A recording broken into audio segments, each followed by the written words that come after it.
Hey, what is up, guys? It's Spunkify here for League Top 10, and today I am presenting Sejuani, the Winter's Wrath Champion First Impressions. Now, Sejuani is a 6300 IP or 975 RP tank-like champion that Riot just released. A lot of people have been comparing her to similar champions that are already out, and I can tell you right off the bat, she's extremely similar to Ashe, Sejuani, and Leona, and I'll get into that in just a second here. So the first thing on people's mind is she actually worth it? That's what a lot of people want to know. A lot of people have been saving up their IP to spend on a champion, and I have to say she is definitely not a damage dealer. So if you want to get a damage dealing type champion, or you want to get a tank that deals a lot of damage, she is not going to be your main choice. She is much more like, let's say, Leona, in that she is an initiator and she's a controller in team fights, but she does not bring a majority of the damage to that fight. So if that is what you're in mind for your next champion, do not buy here. Now, if you do like having someone that you can kind of control with and, you know, just kind of make the team fight go in your favor, much like Leona, then I would definitely say, yeah, you can go for Sejuani, because she is going to be that type of champion. The best way I can describe it is take Leona, give her the slowing aspects instead of stuns, so give her like Ashe's slow, and give her Ashe's ultimate on a shorter range, and then give her Sejuani's W, and you have Sejuani. Instead of doing stuns, Sejuani relies on lots of forms of slows. So you know that Leona has her Q to stun, she has her E, which is a mini stun, and then she has her ultimate, which is an AoE stun.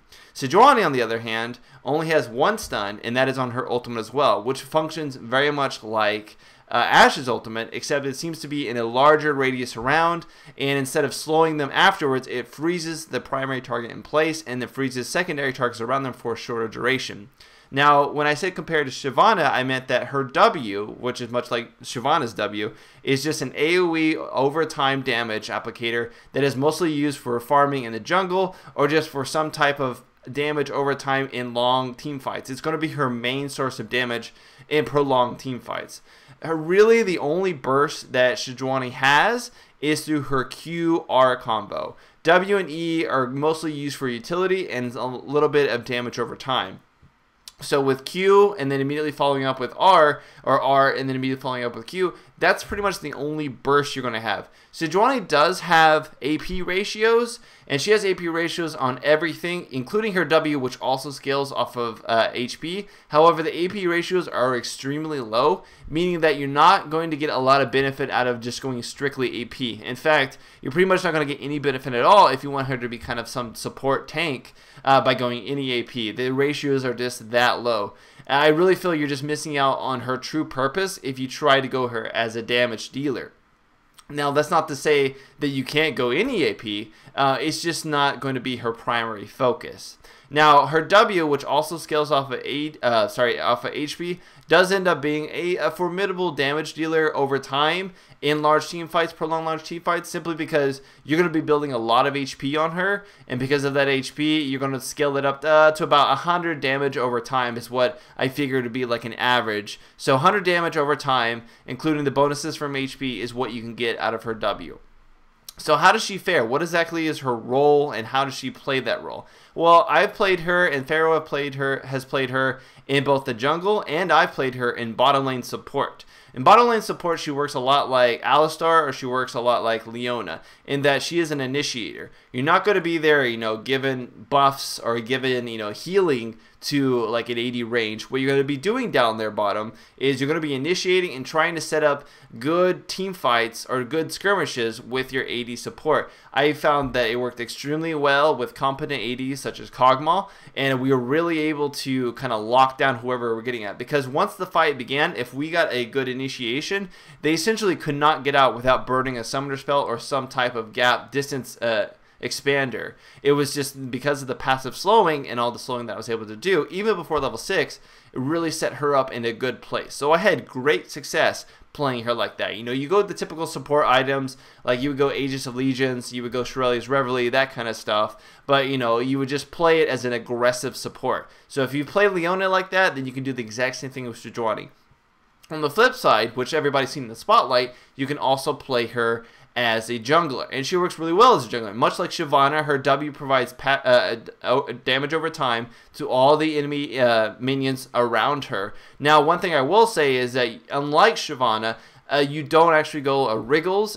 You go more of a Rammus or an Amumu type jungle build, where you get something like a Philostone and like a Heart of Gold, and you get that passive stuff, and you simply rely on your like AoE damaging abilities to get the damage in on the minions that you need to do. And it really doesn't, it's not that bad. It doesn't impede her that much, especially with the new jungle changes and everything being weaker. She fares much better, and you free up a slot.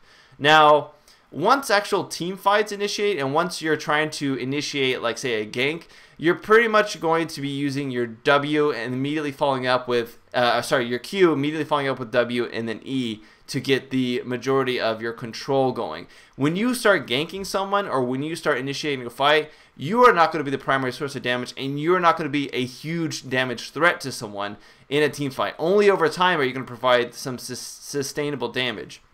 In fact, until you get your ultimate at level 6, you're going to be relying on whoever you're working with in a lane or in a gank attempt for the majority of the damage. Once you go level 6, then you can provide a little bit more burst, a little bit more, crazy upfront damage. But even then, it's not that much. But like I said, that's not her role. That's not her function. Her R, though, in a short range, or even though it's on a short range, her R, the actual use of it is really useful. It is a pretty large explosion radius, meaning that you can potentially trap an entire team in a fairly long stun. And if you follow that up with other AoE, say like I had really great success with Sona AoE, there's also a Mumu AoE, whatever AoE you have, Gangplank AoE really just synergizes extremely well with hers, because although it's not global range, it is much easier to hit on a large, wide area of targets. I didn't miss it very much in comparison to an Ashe arrow, because it seems like the Ashe arrow is on a narrower space. The actual projectile is more narrow, and you're much more prone to miss that, and I didn't have that problem really with Sejuani. So keeping that in mind here, if you just basically play her like Leona, you'll have really good success in initiating those team fights, initiating those ganks, and pulling off some crazy stuff. I'd have to say, though, I wouldn't really pick Sejuani in a like solo rank game, because really you want to get a champion that you can carry with. I even feel like Leona may be a better pick in solo ranked, because you can typically do a lot more bursty kind of damage with Leona, with the double proc of Q. You can even go Trinity Force and Leona to do that kind of stuff, and you're not really gaining any of those benefits. There's no there's no auto attack modifier on Sejuani that would allow you to do that. Now, other than that, there's not really a lot that you can mention. I've touched on the fact that she does her role well as a controller, and if you have the team to back her up, then you're going to be just fine. If I had a lot of games where my team was not very coordinated, and we had a lot of issues, in team fights, and Sejuani just fell flat on her face. She really couldn't do anything. I would lock someone up, but because there was no focus fire, or there wasn't any combination of ultis, I couldn't take her down by myself. In fact, I did do well as far as score-wise with Sejuani in a lot of games, but that was just because I was almost KSing. She, because of her W, doing that damage over time, a lot of times she'll end up getting the last killing blow on someone, just because you're passively doing damage to them, and they get really low enough to the point where that last tick of your W kills them. So I did find that I was getting kills with her, but I didn't find that it was because I was doing crazy amounts of damage and I was carrying the team. You may carry the team through your initiations and everything and your control, but it's not going to be through your actual, pressure on a single target, all that damage. But other than that, I found that once everything was synergizing, we can actually just crush people. One time I had a game where it was with Ashe and me, and that double AoE stun, and then with a Sona, it just was destroying people, no problem. I really found that game to be almost a cakewalk because of how much AoE stun we had in those large team fights. So I was really glad to have those individuals on my team, and if you have people similar to that, then you can really see some huge benefits. Now, as far as runes and masteries go, and of course items, for runes I went something like Magic Penetration Red, because her abilities are Magic Penetration. I went Flat Armor Yellow. I went Magic Resistance per level Blue, and then on my quintessences I usually went like some armor, or I tried AP, flat AP. Those both worked pretty well. Now, as far as masteries goes, I went basically down the full tank tree, you know, grabbing all the damage reduction and even grabbing the cooldown reduction. And then I went over into the utility tree, grabbing the flash cooldown as well as some extra mana, and just trying to speed me up and get like, when I played support, I also got the ward range or vision area increase mastery as well. That was really helpful when I was playing support bottom with Sejuani. Now, as far as items go, a typical item build would be for an Aegis of Legion, Shurelius Reverie, Merc Treads, Banshee's Veil, Frozen Heart, and Randuin's Omen. If you wanted to give it an order, I would definitely say probably Reverie into a Legion, and then going into a Frozen Heart, Banshee's Veil, and then finishing out with an Omen. Typically, you're going to have already the Heart of Gold and the Philistone to turn into the Omen and the Reverie, but I would hold off on the Heart of Gold to the very end to turn that into an Omen because you already have an AoE slow, so the activation of Omen is just like an extra thing that you don't really need early game. Now, the Frozen Heart is pretty crucial in that it gives you a lot of cooldown reduction, and it reduces the attack speed of nearby enemies. One thing with Sejuani is she has no built-in defensive mechanisms. So she does have her Q, which she can escape from team fights, but most of the time it's not going to be back up, and most of the time it's going to be down because you're using it to actually initiate team fights. So if it turns bad, you can't use that again to get away. And in most cases, your E isn't going to be enough. The extra slow from your E isn't going to be enough to escape as well. So I found that she actually was kind of squishy if focused, and so you're really going to be relying on your masteries, on your runes, and on your items for that built-in tankiness.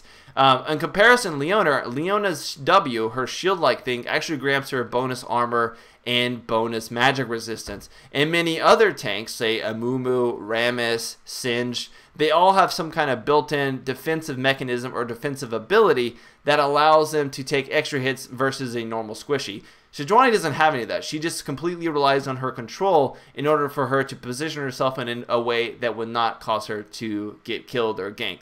So that is one thing to keep in mind. You're going to be relying a lot on those three things for your tankiness. And if focused, you're going to have a hard time getting out of that situation unscathed. But, you know, if you're ballsy and you like playing ballsy-like champions, initiators, Sejuani's a great pick for that. I feel that she is very balanced, and she can be a good pick with an organized team, maybe with friends on Skype or on Vent or just on a ranked team. Something like that would do very well with a Sejuani on their team. Anyways, guys, that's my first impressions for Sejuani. If you guys have any comments, questions, or concerns, feel free to post them down below. As always, if you've liked the video, please give it a thumbs up. If you didn't like it, you can give it a thumbs down. And if you really liked it, you guys can give it a favorite. This has been Spunkify out. I'll see